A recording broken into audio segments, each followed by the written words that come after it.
The 28th Battalion, also known as the Maori Battalion, was a formidable force within the New Zealand 2nd Division during World War II. Comprising 900 men of Maori descent, the battalion was widely considered to be one of the most courageous and tenacious units within the British Army. Their fierce determination and a relentless spirit made them a formidable force on the battlefield, striking fear into the hearts of the Wehrmacht soldiers. Erwin Rommel, the renowned German tactician, is said to have remarked after facing the Maori Battalion in the North African campaign, "Give me the Maori Battalion and I will conquer the world." Though this statement is likely apocryphal and can be attributed to his Chief of Staff General Siegfried Westphal at a 1972 Afrika Korps reunion dinner, Rommel's respect for the Maori troops is well documented. In his memoirs, he recounts the Maori troops as among the elite of the British Army and expresses his wish that they had been captured and held in prison camps instead of facing his forces on the battlefield. The Maori Battalion was regarded as the finest unit within the 2nd Division, and both Axis and Allied forces alike marveled at their wild bravery. They were the most decorated unit in the division, earning 2 Victoria Crosses. Lance Sergeant Hane Manahi was even awarded a Sword of Gallantry by Queen Elizabeth II. 2nd Division Commander General Freiberg stated, "No infantry had a more distinguished record, or saw more fighting, or, alas, had such heavy casualties, as the Maori Battalion." The proposal to establish a Maori Battalion was met with great enthusiasm within the Maori community in New Zealand. Despite some concerns about Maori soldiers fighting for a foreign empire, many saw it as a chance to promote equality and representation for the Maori community in New Zealand politics. Following New Zealand's official declaration of war against Nazi Germany on September 2, 1939, in response to calls from prominent Maori leaders like Sir Aparana Nagata, the government agreed to the formation of the Maori Battalion by October of the same year. Initially, the battalion was composed of both Maori and non-Maori soldiers, but as Maori recruits were trained, they eventually took on officer roles within the battalion. In World War I, around 2,227 Maori and 458 Pacific Islanders served in the Maori Pioneer Battalion, which specialized in engineering and construction tasks, laying wire entanglements, farming, and trench digging, some of the least glamorous work of the war. However, the new 28th Battalion was created specifically as an elite frontline infantry unit that would be relied upon to undertake critical combat missions. One soldier explained their formation into an infantry battalion as a natural part of their culture, which venerated, above all else, the glory of the warrior. Their request could not be denied them by their elders and chieftains. All their long history had been steeped in the religion of war, and the training of the Maori child from his infancy to manhood was aimed at the perfection of the warrior class, while to die in the pursuit of the war god Tumatatanga was a sacred duty and a manly death. The Maori mix many of their cultural traditions and practices with those of the New Zealand Army.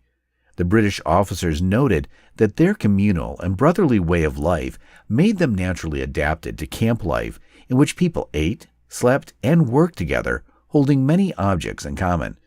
Selected officers and NCOs began training at Trentham in November 1939, and the battalion first assembled at Palmerston North on 26 January 1940. On 2nd of May 1940, after 3 months of training, the Maori Battalion's main body left Wellington with the second echelon of 2nd New Zealand Expeditionary Forces aboard the luxury liner Aquitania. The Maori Battalion usually had around 700 to 750 men, divided into 5 companies, 4 rifle companies of about 125 men each, and a headquarters company of around 200 men. Each company was commanded by a major or captain.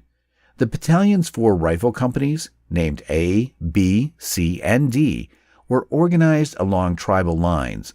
For example, A, or the Gum Diggers, were drawn from Northland to Auckland. B Company, the Penny Divers, were from Rotoro and the Bay of Plenty. C Company, the Cowboys, were from the East Coast, and D Company, known as Walkabout, were from Waikato, Hawke's Bay, Wellington, and the South Island, as well as some Pacific Islands and the Chatham and Stewart Islands. The HQ Company drew its personnel from all over Maoridom. After spending time deployed as garrison troops in the UK and France, the 28th Maori Battalion had its first brief engagement in late March 1941. The battalion participated in the ill-fated British invasion of Greece, where they, along with the rest of the New Zealand troops, fought a valiant retreat from Mount Olympus. Despite their efforts, they were evacuated from Athens by ship on April 21, 1941, as the disastrous campaign came to an end. The Maori Battalion next saw action as they battled the Wehrmacht crack Fallschirmjäger in their daring air assault on the island of Crete. In one engagement near 42nd Street, near Soda Bay, the Maori bayonets charged a German mountain assault unit and claimed 80 casualties for the loss of 4 of their own. As they charged into battle, bayonets fixed, they shouted, "Kamite, Kamite," which translates to, "I may die, I may die." These words were taken from the Kamite Haka composed by Chief Te Ramoraha in the 1840s. Next, in the Haka, comes the words, "Ke ora, I may live, I may live." The message is clear. Maori warriors expect death before life. The headlong bayonet charge would become a staple of the Maori combat style, which relied on daring shock assaults that could sweep away enemy defenses quickly.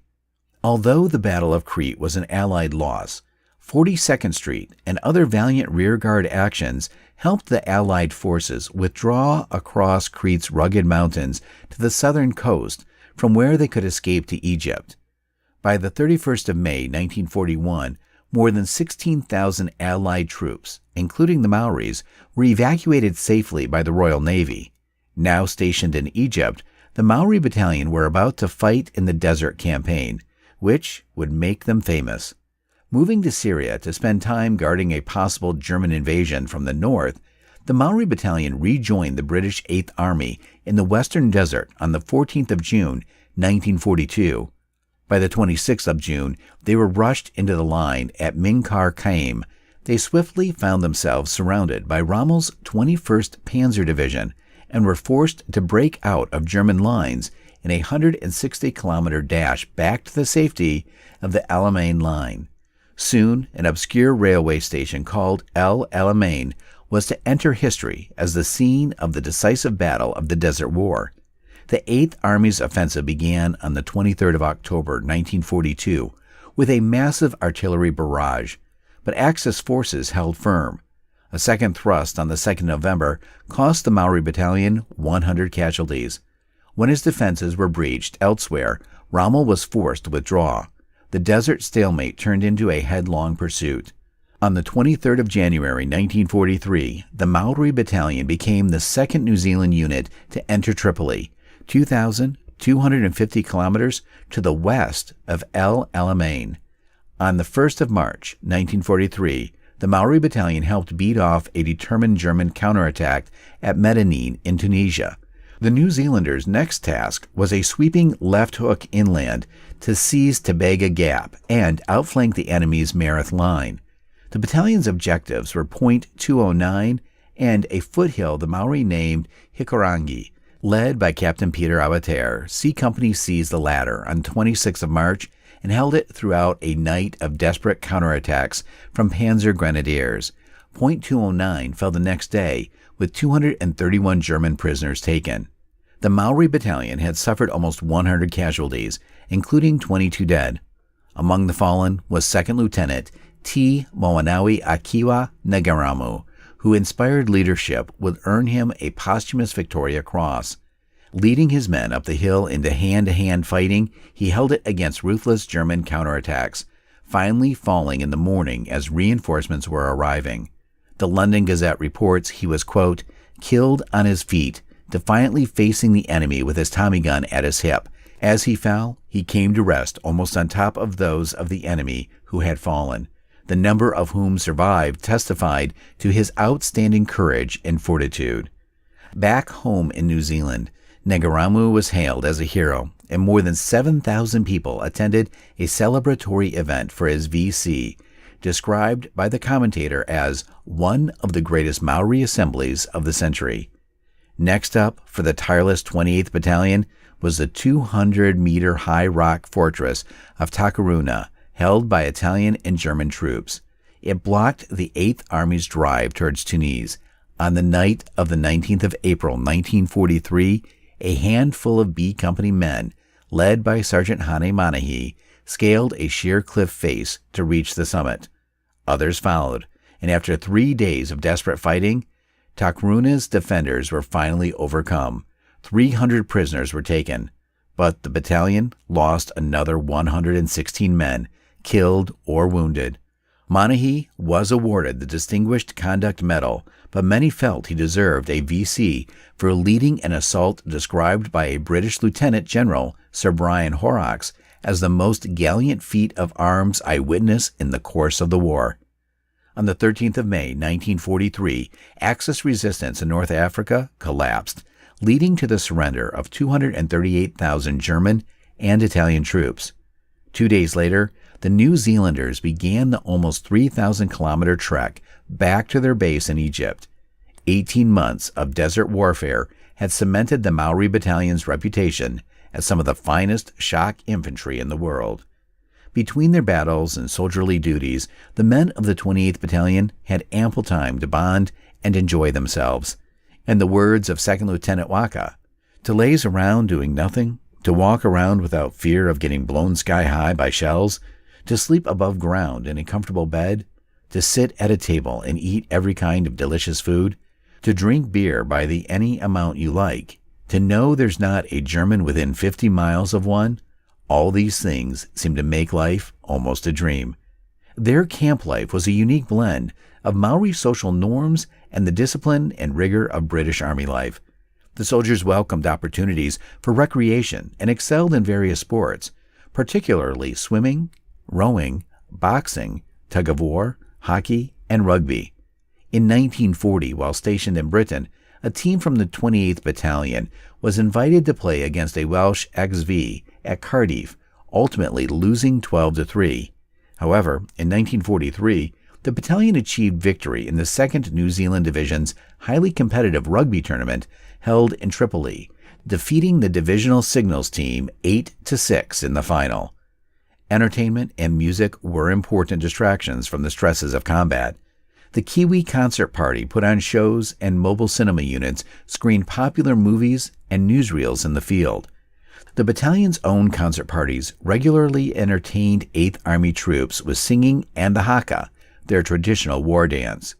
A chaplain was designated to provide spiritual support to the soldiers, and he performed ceremonies and prayers in line with traditional Maori spiritual practices, such as the karakia. Additionally, the chaplain blessed the battalion's equipment and vehicles before they went into battle. Another significant cultural custom was the use of tattoos, or tamoko, which were used to identify soldiers and express their cultural identity. Many soldiers had these tattoos applied while in training or on leave. Despite the technological advancements of World War II, many soldiers of the 28th Battalion retained a familiarity with their own traditional weapons, such as the taha, a close-quarters combat staff, the patu, a handheld club, and the pauenua, a rawhide shield. A notable instance of this was when Aubrey Rhoda was able to use the taiha to win a melee competition at the Small Arms Weapon Training School in Mahdi, the Middle East, in 1943, against opponents from every corner of the British Empire who chose to use bayonets. The Maori Battalion arrived in Italy in October 1943. The Italians had surrendered to the Allies the previous month, but the country was now occupied by the Germans, who would resist staunchly until May 1945. The change from Egypt was dramatic as a cold and wet winter closed in. The Maori Battalion returned to action at Arsogna on 7th December 1943. Some gains were made in bitter hand-to-hand fighting, but at Christmas, the town remained under German control. Of all the battles involving the Maori Battalion in the Second World War, none was more brutal or costly than the struggle for Monte Cassino in early 1944. The towering 500-meter Monte Cassino, topped by a Benedictine monastery, dominated the route to Rome through the Liri Valley. Below it lay the Rapido River and the heavily defended town of Cassino. Several Allied attacks had failed before the New Zealanders arrived. On the night of the 17th of February 1944, the Maori Battalion attacked the town's railway station. But when supporting tanks were unable to get through, they were forced to withdraw under heavy fire. A and B companies suffered terrible losses, with 128 out of 200 men killed, wounded, or captured, a 64% casualty rate. After another unsuccessful attack in March, which saw desperate close-range fighting in the ruins of the town, the New Zealanders were withdrawn in early April. Cassino eventually fell to Polish troops in mid-May 1944. After a period of rest and recovery, the New Zealand Division returned to the front line in July 1944. The 28th Maori Battalion played a prominent role in the advance on Florence, being the first unit to reach the outskirts of the city on August 4th. As the war progressed, the battalion took part in a pursuit operation, crossing the Senio, Saturno, Salero, Edisi, and Po rivers with little resistance. The war eventually came to an end with the New Zealand Division stationed in Trieste, near the border with present-day Slovenia. There, they were faced with a tense standoff with an Allied force. Tito's Yugoslav partisans, who had hoped to occupy the city and incorporate it into Yugoslavia after the war. Whilst in Italy, the Maori picked up the language easily, and Italian songs like Buona notte mio amore became part of the battalion's repertoire. Many Maori felt at home among the warm-hearted Italian countryfolk, and some formed relationships with local women.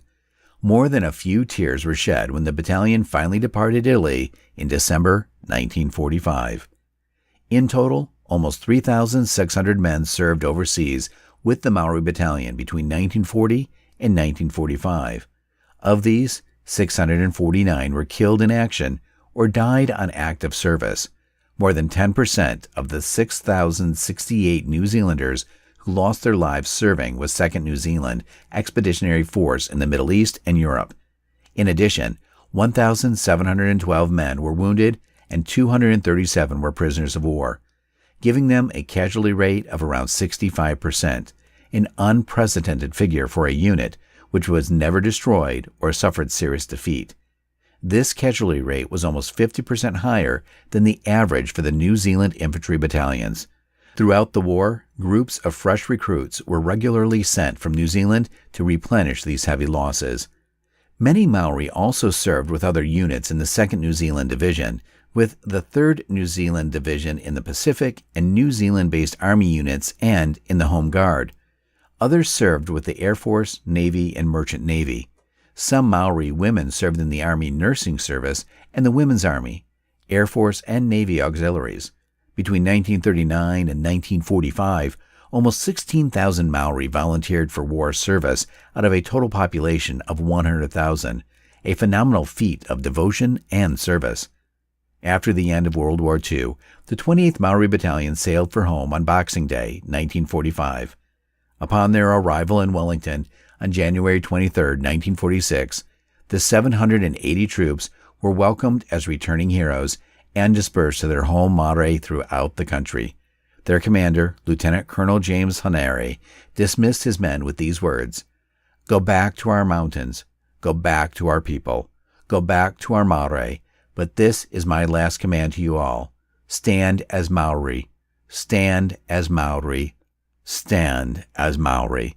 The Maori community had lost many young men, and many more would leave their communities in search of work opportunities in the cities, changing the fabric of Maori society forever. The war had also had an impact on race relations, as Maori soldiers had gained the respect of their Pakeha, non-Maori comrades, and the future of the Maori as a respected part of the New Zealand population was seen as less uncertain.